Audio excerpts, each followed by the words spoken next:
Hola a todos, ¿cómo están el día de hoy? Espero que se encuentren muy bien. Yo siempre muy feliz y muy agradecida de poder estar con todos ustedes. Today we're gonna learn palabras homófonas en español, homophones and in Spanish. Are you ready? Let's see. Now, I don't know if you're familiar with this word, and especially if you are not like a grammar fan, you probably be like, what are you talking about, Maria? What is a homophone? What is una palabra? ¿Qué es una palabra homófona? Well, una palabra homófona, homophone, is basically two words, okay? Two words in the same language, then they sound the same. Then they have the same pronunciation. However, the meaning is different. And I know that probably some of you will be thinking, oh, so it's something like a false friends? No. False friends is two words that are similar, but from one language to another. If you're interested to know about this, actually it's two videos on the channel when we talk more about false friends. But in this video, we're gonna talk about two words, okay? They have the same pronunciation and the same language, and of course, in this case, Spanish.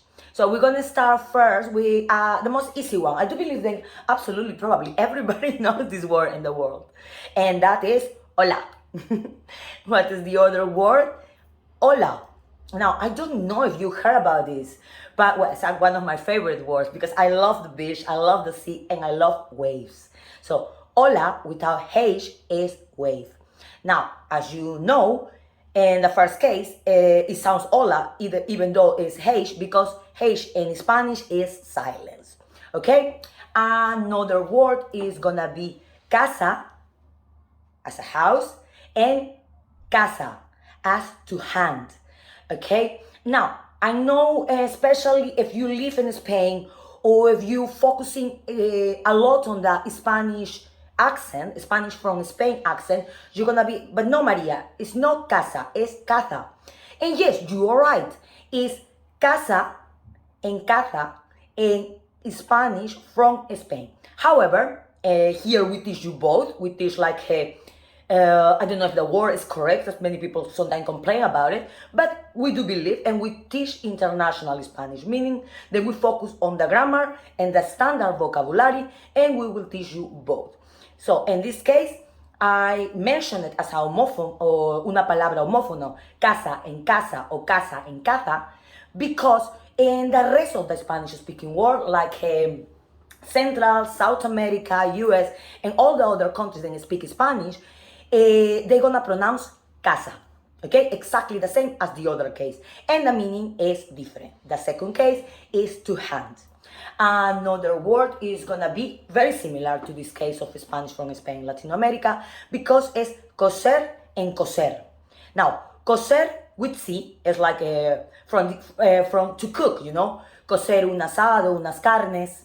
And coser con S is from like to sew. Okay? I'm terrible on that.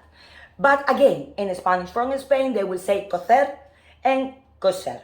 But in the rest of the Spanish-speaking countries, we say coser, coser. It sounds the same. Remember, the sound of S and C besides Spain is exactly the same.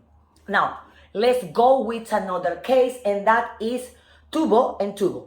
And now, you're gonna say, but and one is with V, and then the other one is with B. Should be tubo and tubo. Yeah, that's in English.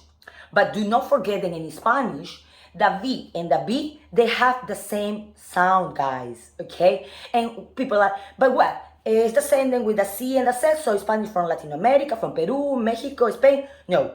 On this part, regarding V and B, is the same everywhere. So in Spanish, the sound of V and the sound of B is the same, okay? It doesn't matter which part or which country you come from, is the same. Now, then again, you're gonna probably say, no, but I heard that my friend, even you, Maria, sometimes you say like tubo, or you're using the V instead of a B.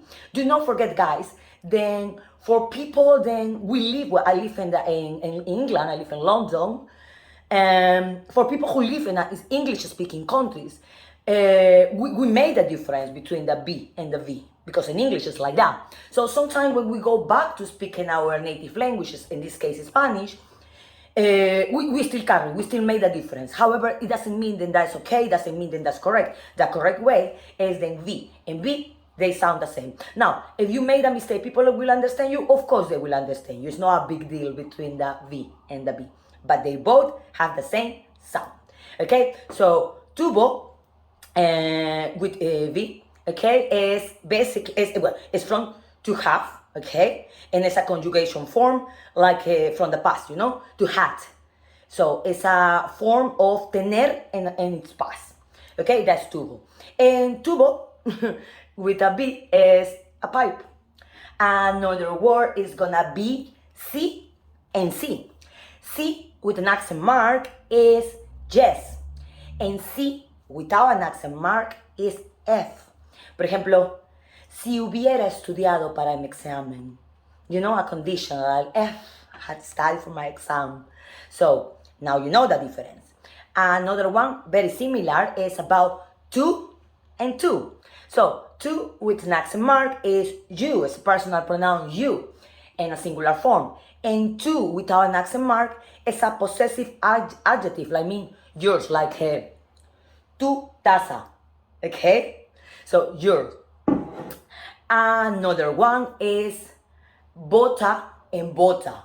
Now, bota, okay, with a B, is boot, it's a boot. And bota, okay, is an imperative, but in that case it means to vote, like when you go for for election, not to vote for your president, for the mayor of your city. So in that context, and that is with V, votar, from the verb to votar, what is to vote in Spanish, okay?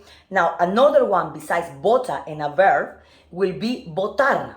Votar, again, with B from the verb to throw, kind of like tirar, arrojar, es un sinónimo, votar, okay? So, you see, bota, bota, and bota, it sounds the same. But you know now, then they have different meaning. And the last one is gonna be bello and bello. Now, bello, I put it in the male form because, it's bello, bella. But bello in this case is like beautiful, pretty, okay, in the male form.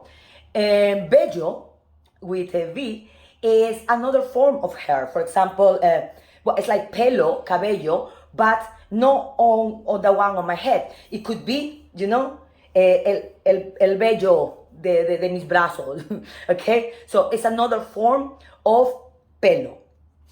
I don't know if you heard about all these words before. I don't know if you heard about this before. I really hope that this video was helpful for you.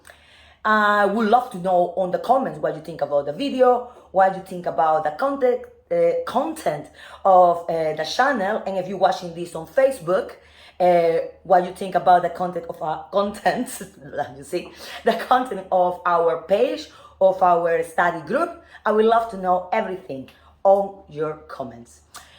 Also, if you haven't subscribed yet until this point to our channel, oh my god, subscribe button, and I really hope to see you in our next videos. Ciao, ciao.